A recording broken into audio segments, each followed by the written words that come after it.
এই যে ফুল গাছের মতো যে গুল্ম জাতীয় গাছটি দেখতে পাচ্ছেন, এটা ইউরোপ, আমেরিকা ও ব্যাভেরিয়াতে পাওয়া যায়।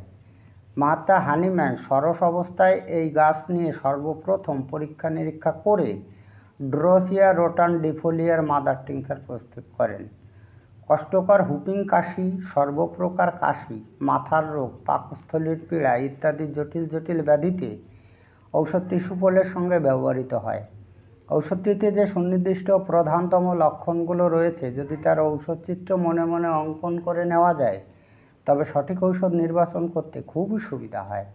আজকের ভিডিওতে ঔষধটির ড্রাগ পিকচার অঙ্কনের জন্য এমন কিছু গুরুত্বপূর্ণ তথ্য আপনাদের সামনে তুলে ধরব, যাতে সঠিক ঔষধ নির্বাচনের মাধ্যমে রোগীকে আরোগ্য করা যায়।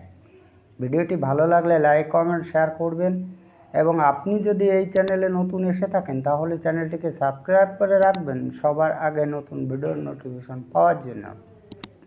এবারে ড্রোসিয়ার যদি আমি ড্রাগ পিকচার অঙ্কন করতে চাই, তাহলে আগে জানতে হবে যে ড্রোসিয়ার রোগীদের ধাতগত লক্ষণ কেমন থাকে। তো রোগীদের ধাতগত লক্ষণ থাকে, রোগীরা থাকে গরম কাতর এবং উৎকণ্ঠাযুক্ত। নাম্বার 2তে রয়েছে ক্রিয়াস্থান। শ্বাসযন্ত্র, মাথা ও পাকস্থলীর উপর ঔষধটির প্রধান ক্রিয়া। তাহলে আমরা জেনে নিলাম যে 3টি জায়গার উপর এর প্রধান ক্রিয়া রয়েছে। নাম্বার 3তে রয়েছে মুখমণ্ডল। বাম পাশে ঠান্ডা ভাব, মানে মুখের বাম পাশে ঠান্ডা ভাব এবং ডান পাশে উত্তাপ ভাব। এটাকে ড্রোসিয়ার ঔষধটির একটি সিদ্ধিপ্রদ লক্ষণ নাম্বার 1 বলা যায়। যদি ড্রোসিয়ার রোগী হয়ে থাকে তাহলে এই লক্ষণটি পাওয়ার সম্ভাবনা প্রচুর, অর্থাৎ মুখের বাম দিকটা ঠান্ডা ভাব থাকবে এবং ডান দিকটায় কিন্তু উত্তাপ বা গরম ভাব থাকবে। নাম্বার 4-এ রয়েছে ফুসফুস। একটির পর একটি প্রবল কাশির ধমকে ফিটাসে রোগী ফিট হয়ে যায়। কুকুরের ডাকের আওয়াজের মতো অথবা ঢাকের শব্দের মতো কাশির শব্দ, দুটো কিন্তু বলা আছে কাশির শব্দটা কীরকম। কাশি মধ্যরাতের পর বালিশে মাথা দিলে কিন্তু কাশি বৃদ্ধি পায়। এই যে লক্ষণটি, মানে নাম্বার 4-এ ফুসফুসের যে লক্ষণটি বলা হলো যতগুলো, এটাকে সিদ্ধিপ্রদ লক্ষণ নাম্বার 2 বলা যেতে পারে। এবার এই সিদ্ধিপ্রদ লক্ষণটি আমরা ফুসফুসের যে কোনো ব্যাধিতে পাই না কেন, সেটা নিউমোনিয়া হতে পারে, ব্রঙ্কাইটিস হতে পারে বা হাঁপানি, শ্বাসকষ্ট যাই হতে পারে। এই যে 4 নাম্বারে আমি যতগুলো বৈশিষ্ট্য বললাম কাশির, যদি এর মধ্যে মোস্ট অফ থাকে তাহলে কিন্তু তাকে কিন্তু ড্রোসিয়া অবশ্যই দেওয়া যেতে পারে। নাম্বার 5-এ রয়েছে মাথা। ঘোরে বা যন্ত্রণায় মনে করে, অর্থাৎ মাথা ঘোরা বা যন্ত্রণায় রোগীরা মনে করে বাম দিকে পড়ে যাবে। খোলা বাতাসে এবং চলাফেরার সময় কিন্তু ওই মাথায় যন্ত্রণা বা ঘোরা কিন্তু বৃদ্ধি পায়। নাম্বার 6-এ রয়েছে গলা।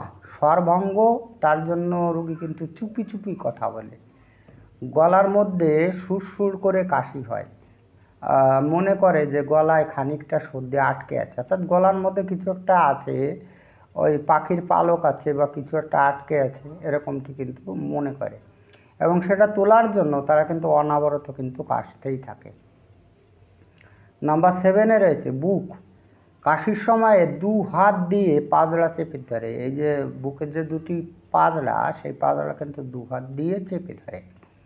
কাশিতে গয়ের না উঠলে কিন্তু বমি হয়, কখনো বা বাহ্য হয়ে যায়, মানে বেধড়ক কাশি।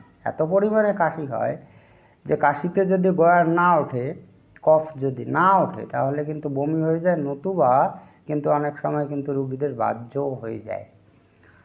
নাম্বার 8-এ রয়েছে পাকস্থলী। কাশির সঙ্গে উদারাময় বা আমরক্ত হলে ঔষধটিতে প্রচুর উপকার পাওয়া যাবে।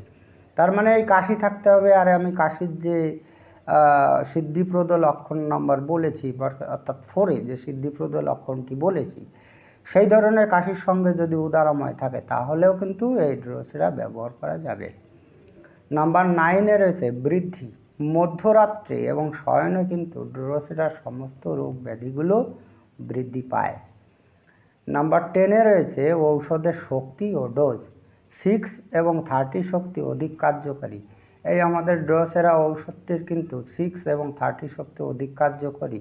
এইখানে কিন্তু মাদার টিংচারের উল্লেখ নেই, আমি মাদার টিংচারের উল্লেখ পাইনি। বিভিন্ন বই থেকে তথ্যগুলো সংগ্রহ করা হয়, সেখানে মোস্ট অফ বইয়ে লেখা আছে 30 এবং 6 শক্তি কিন্তু ড্রোসিয়া অধিক কার্যকরী। ডোজ হবে সূক্ষ্ম মাত্রায় এবং 1-2 ফোঁটা কিন্তু সূক্ষ্ম মাত্রার ডোজ নয়। এবারে ডোজ মানে একবারে কতটা পরিমাণে ঔষধ আমরা ব্যবহার করব সেটাকে বলা হয় ডোজ।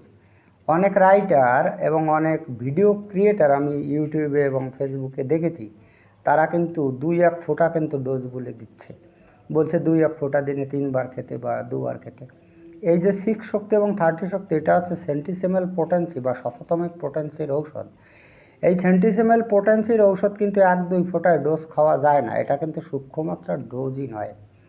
এবার সূক্ষ্মমাত্রার ডোজ বলতে স্যার হানিম্যান কতটুকু পরিমাণ ঔষধকে বুঝিয়েছেন সেটা কিন্তু এক কথায় বলা যাবে না।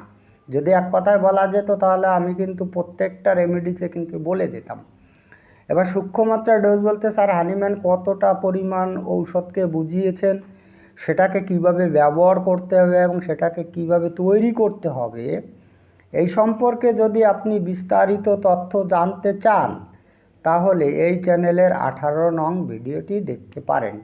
এই 18 নং ভিডিওটি এই ডোজ সম্পর্কে স্যার হানিম্যানের যে বর্ণনা দেওয়া আছে অর্গানন অফ মেডিসিনে, সেই বর্ণনা অনুসারে কিন্তু তৈরি করা হয়েছে। আপনি যদি হোমিও চিকিৎসক হয়ে থাকেন তাহলে অবশ্যই আপনাকে এই ভিডিওটি দেখা উচিত বলে আমি মনে করি। আজকে এই পর্যন্তই। খুব তাড়াতাড়ি ফিরে আসবো নতুন গুরুত্বপূর্ণ বিষয়বস্তুর ভিডিও নিয়ে। দেখা হচ্ছে নেক্সট ভিডিওতে। ততক্ষণ আপনারা ভালো ও সুস্থ থাকুন। জয় হ্যানিম্যান, জয় হোমিওপ্যাথ।